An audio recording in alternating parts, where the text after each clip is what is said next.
Welcome to episode 5 of Roll With It, a series where I do my best to take a randomly rolled up mishmash D&D character and make them powerful enough to take on a monster decided by the dice. Today we're using these blood red and black dice. I love using these for bad guys. Now let's get started. First, let's roll up our character's race, and a 3 gets us an exotic lineage. Rolling on that table gets us a 10, which is a Goliath. Now let's roll up our class. Another 10 makes this a rogue.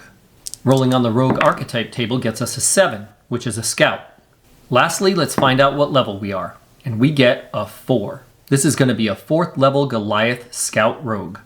Alright, we don't have a lot to work with, so let's make every choice count. The first thing we're going to want to do is take a look at our class features and see what our defining characteristics are. Now, as a rogue, we've got sneak attack and cunning action, and as a scout, we have skirmisher. So we're going to want to make this character really good at doing a few different things. Number 1, they need to be mobile. Number 2, they need to be really good at ranged combat. And number 3, it would be great if they're good at hiding.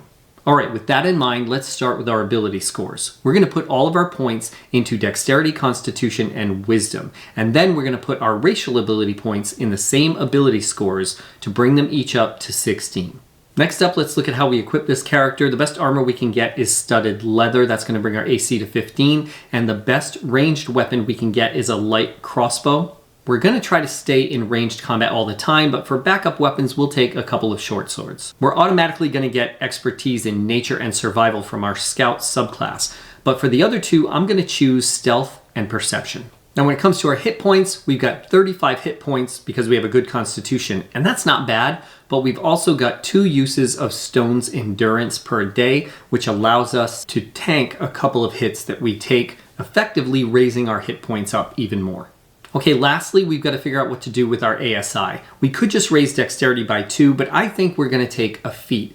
And even though it's tempting to take feats that could increase our damage output or things like that, I want to take a feat that makes us better at our core strategy, and that is hitting people at range from hiding and then moving and or re-hiding again. And for that, we're going to take Skulker. All right, now let's see what we're up against. Rolling on our CR2 table, we get a Spined Devil. Okay, at first glance, you might not think this creature's that bad because it's got a lower AC than us and fewer hit points. But this creature is far more dangerous than you think it is. For starters, it's got 2 ranged attacks per round at +4 to hit, and each one does an average of 7 points of damage. But it gets a lot worse than that, because this creature also has a bevy of resistances and immunities. The worst one for us is resistance to non-magical weapons. Okay, this battle could go either way. This is a really bad draw for us, and I think it depends on a number of factors. But let me just talk about first what I think we've got in our pocket. I think we're going to notice this thing before it's going to notice us, because we've got a +7 to perception and it's only got a +2 to stealth. On the other hand, it's only got a +2 to perception and we have a +7 to stealth.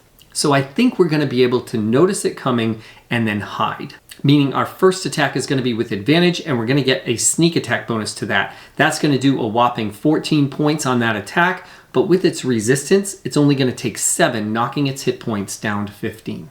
But once we're revealed from hiding, that's where the real battle begins.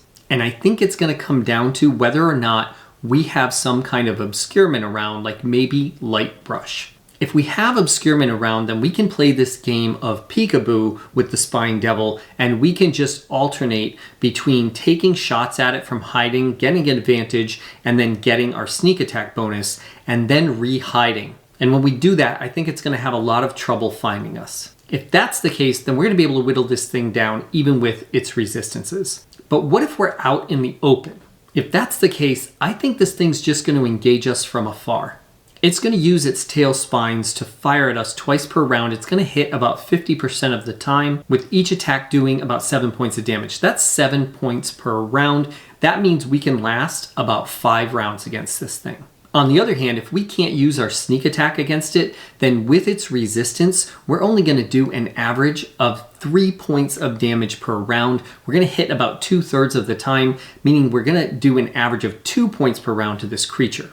That means it's going to take us about 7 to 8 rounds to take it down. Now, you may think that means we're going to lose, but you're forgetting about one thing: stone's endurance. That's going to allow us to tank 2 of the hits this creature does against us, extending our survivability out to about 7 rounds or so, which is equal to this creature. Meaning, if this fight takes place out in the open with no place for us to hide, we've got about a 50-50 chance of coming out on top.